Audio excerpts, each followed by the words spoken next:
And our Sherman Chow is right now in the middle of some great outdoor fun at Discovery Green downtown. Sherman, it looks like you're in a pumpkin patch. I am. You've heard of Charlie Brown and the Great Pumpkin. Well, think of this as the Great Pumpkin Patch or Festival right here in the heart of Discovery Green. They've even got their own spin on the old merry-go-round ride, which this young lady is helping us to pull around. You know what? All kinds of pumpkin-related stuff, including very photographical positions. Yes, this is an Instagram lover's paradise here, and that is by Careful Design. They've even got a moon bounce for the kids. For the dad, a little tougher to see. They have a corn kernel pit, and that is actually filled with corn kernels instead of sand. It is $18 to get in here on the weekdays, $26 on the weekends. But if you want to do something for free, we got you covered there too. Time was when graffiti spray paint was a no-no. These days it's a yes, yes with another shot, please. Big Walls, Big Dreams is an annual mural fest in H-Town. It's about civic pride, it's about engaging the community. Some 30 murals are going up now from downtown to the East End, some with messages, some without. We did an open call and we had more than 800 applications from around the world. Thanks to grants and sponsors, artists are paid, a key goal for the organizers, a husband and wife team. What we've done over the years is help individuals, make the transition from the street art to the fine art or to the corporate world. Commercial art. Commercial art. QR codes are being added to each piece so you can learn more about the art and artist.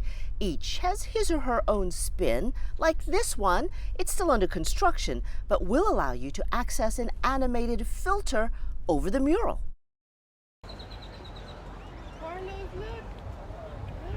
Back out here live, your more very photographic spots like these pumpkin houses. You can see Dad there with the young baby taking probably that first pumpkin photo.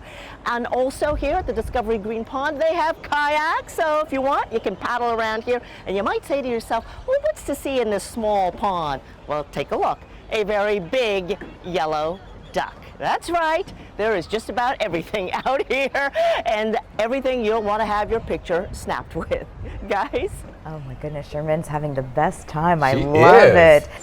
Hey, you know what? We thought we would get our art on today, learn a little bit about murals that are really popular now in Houston. So we came behind the scenes to Up Art Studio. Eli Aquiles, one of the owners here, and thanks for letting us back in here. You got a big passion project going on right now. This Big Walls, Big Dreams. Did I get that right? That's right. Big Walls, Big Dreams is a mural painting festival. It started in Miami in 2015, and during the pandemic, we decided to bring it home. So why aren't we doing it here in Houston? And so we brought it home, and so that was our first year, was in 2021. Did it again in 2022, 75 murals that year. This year, we brought it back again, scaled it back a little bit.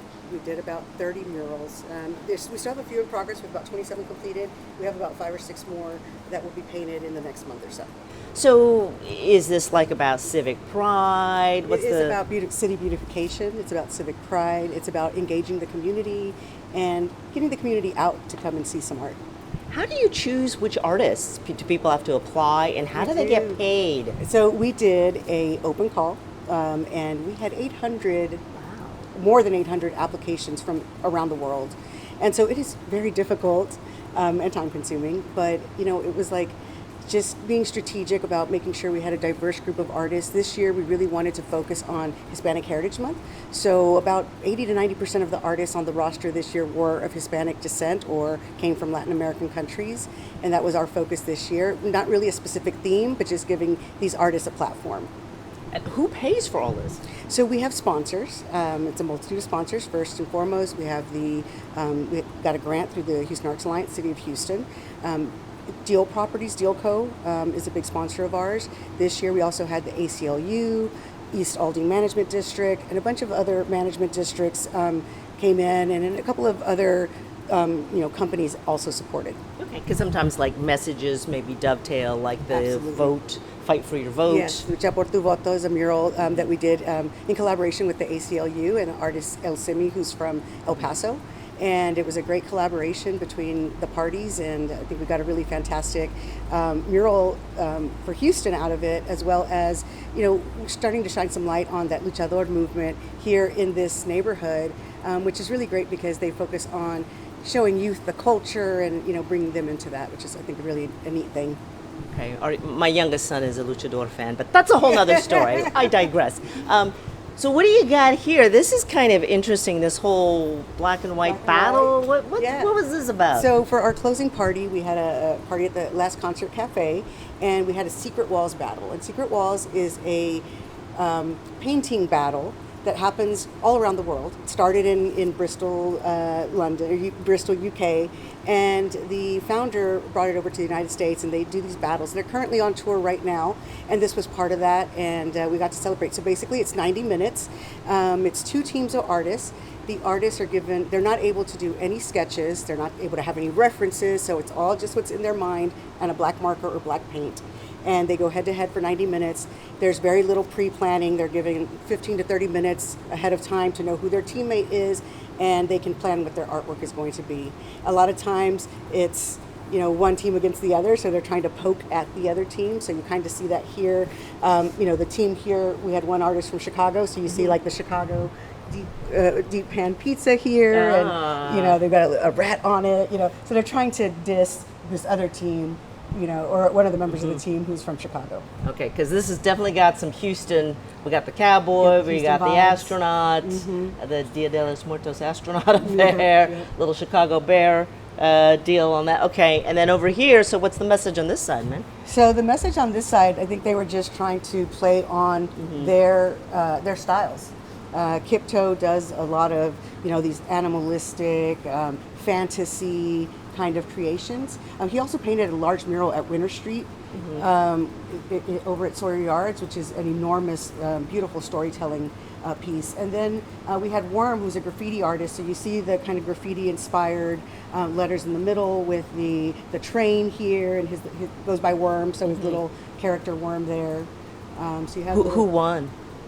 It was a toss-up between Houston won, but Houston ended up winning. This was the Houston team. They ended up winning.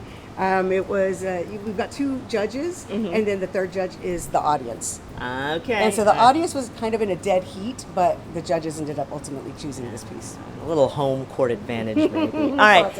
Okay, let's keep walking here because I want to see what else you got here. Let's spin around here. Oh, this is cool. What's going on here? So what we have here right now, we're doing some maintenance on our machine, but this is a screen printing press, which we're getting ready so we can start doing some of our t-shirts in-house. Okay, like big walls, big Very similar to dreams. this. There we go. Yes, Okay. absolutely. All right, let's walk on Let's down keep this walking. way. We'll check out some paint here. Who's this dude, by the way? This is Noah. He's my husband and partner, and the curator and production director. All righty. Okay, better half. What do you got? So what we have here is our partner Green Sheen, and based out of Colorado, and they have about a 95% recyclability when all their paint is recycled. So this is a LEED certified green paint. So when you talk about sustainability, we not only want to beautify communities, but we also want to make sure they were doing it right. So where do you get the old paint to recycle? Okay, to? so unfortunately we don't have it here in Texas yet. Fingers crossed down. What we do is our partners in Colorado, Washington, and a couple other states, they have this recycling program where they go around and they collect paint, like in your home or our neighbor's home or our home, for instance. I don't know why I have so much paint in my garage, but I do. And so what they do is they go and they take it, they collect it, and then they take it to a recycling center. They process it, and then they sell it and give it to communities. And they work with what's the group? So this is like all the old paint I have in my garage for Yes. the last 10 years. They take that stuff and make fresh new paint. Yes, they help with sustainability, and more than anything, it's just about working with someone who's been supporting the mural arts for decades now. So they used to support a project in Denver, Colorado called Colorado Crush, and now they're supporting Big Walls, Big Dreams, and other mural projects. Okay, well that's pretty cool that you can do this kind of recycling with paint. It's the Habitat for Humanity Restore. Oh, Habitat for Humanity, we know them. All right, okay. So then, okay, we're gonna walk. We're walking. So right. the So deal on it? what's amazing about Kind and the Solidated paints is they're 100% mineral paint, and so what that means is a normal mural will last you anywhere from 3 to 7, maybe even 10 years if you clear coat it properly. But with this type of paint, it's a mineral paint. It lasts forever. Guaranteed, if you utilize it properly to spec, you can get a 20-year color retention. Wow. So, and you're painting, that's the stuff like on the side of the freeway, the underpasses, yeah. whatever. We just completed a project in Victoria and Laredo, 2 different bridge projects where we painted the murals. One was 10,000 square feet, another one was 30,000 square feet. Another interesting about this is the cost of this paint. It's not the type of paint we go buy at Sherwin-Williams, which they're awesome, or Home Depot, they're awesome as well. But what kind provides us, not just. How much is it? Anywhere from $180 to $600 a gallon. $600 a gallon. That's more than my perfume, and I don't even wear perfume. Oh my god! Yeah, you feel that way. That right there is the actual pigment and paint into it. Minerals are heavy, aren't they? Okay, like And one. Dries hard as a concrete. Okay, we're not in a training session here, but I do have a gym set up. Yeah. All right. So, well, let's keep let's walking. go. What else you got to show us? And so, you know, we're not normal. We're not like normal studios where we go to art stores. We actually have our own Home Depot here. Yeah. One of our sponsors, Stokes Hardware, they've been able to help support the project, Big Walls, Big Dreams, and the studio in what it is. So, you know, we paint. We need rollers, you know, cheese graters. Why do you use cheese grater? I call them cheese graters. And they're paint grates, okay. but you know, imagine grating cheese. Okay. And so those are our paint sprayers. Our paint sprayers are really important to us. Sure. No one ever really talks about the preparation, but Okay, I gotta stop right here. Why do you have toilets here? Okay, so this is part of my project that I'm getting ready to do. We're going to turn them to planters. We're getting ready to. We're going to paint the toilets, and we're going to plant them, and we're going to gift them to a lucky community somewhere in the United States. Okay, all right. Sort of like taking fertilizer to a whole new level. Alrighty. So okay. you guys are really going to like what you see out here. Okay, what do we got going at? So okay. We have a local artist, Zach Murray. He's not just an amazing, you know, graffiti artist, but a fine artist as well. And what he's demonstrating here today is his technique and talent when it comes to painting graffiti. Okay. Oh, he's hard at work here. Look at this, man. Okay. All right, let's observe. Observe quietly. Observe quietly. Artwork in progress. In his natural environment. Okay. This is like the history, the Nature Channel. Exactly right. Be very calm. If he's bigger than your thumb, you're too close. Right, he's working. Yeah, he's definitely getting taken care of. So he's dialing it in, and what he's trying to do, he's trying to match the piece that was painted here to the right of it. Okay. And so he's blending it in so he can, you know, not just have such a strong juxtaposition, but. What's is there a message here? It looks like we got a red baron. This or is what? amazing. So the other day he was asking me, he was painting his name, and then he said, "No, what's your favorite cartoon?" I was like, "From your childhood." I was like, "You know what? Wacky Races." And then he goes, "What? For real?" I go, "Who?" And I was like, "Dick Dastardly," you know, the guy with the dot. And so then he's like, "I'm gonna paint that for you." And so he gifted the studio with this piece, and he's just, like I said, dialing it in, and yeah. So, you know, here's how old I am. When I was a kid, graffiti was bad. Oh, yeah. You know, like that's the kind of thing you didn't want. You know, if you got caught, that was bad. Now it's like hip and cool. So what's happened? How come now? I mean, it's great, but what happened? Well, you know, I like to think that it's been a generational acceptance. It's been around for so long, and it's part of an actual movement. If you look at it in an anthropological way, you take the three great ones who were Siqueiros, Orozco, and everybody knows who Diego Rivera was.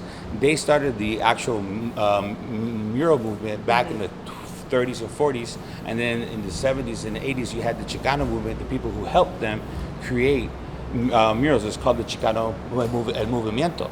And then in the 80s, the 70s, the late 70s and 80s, you had these urban kids who didn't have an outlet who started painting on the trains in New York City, tagging on elephants in Philadelphia with cornbread. And then you have the kids in the Midwest and off in LA. And all that, you bring it into the modern context of today, and then you have artists like Shepard Fairey who are doing posters and whatnot. And then it's just the whole acceptance of an art form and what it is. You know, people don't think of what happened with the Impressionist movement, but it's sort of an Impressionist style movement as well. And I guess a huge difference too is now artists get paid. Absolutely, that's one of the things that the studio prides itself in, is helping individuals make a living wage. We talk about that in our TED Talk about our mission of civic pride of civic art, where we aim to educate, move, and engage communities through the psychology of color and imagery. And now you were saying places like Deutsche Bank have their own artists in residence? Yes, there are artists that we work with. I may have mentioned that earlier. And our artist, Sentu Figueroa, he's from the Bronx. He has an amazing studio now in Connecticut. He's one of those artists who's made it to a place where he doesn't have to work hard and Do street stuff. So now he's actually earned a living, and that's one of the things we talk about, and what we've done over the years is help individuals, make the transition from the street art to the fine art or to the corporate world. Commercial art. Commercial art, yeah. All right, Thank Giles, Noah, Elia, thanks a bunch. you, Appreciate it. All right, Appreciate very it. cool, man. We learned a lot today. Thank you.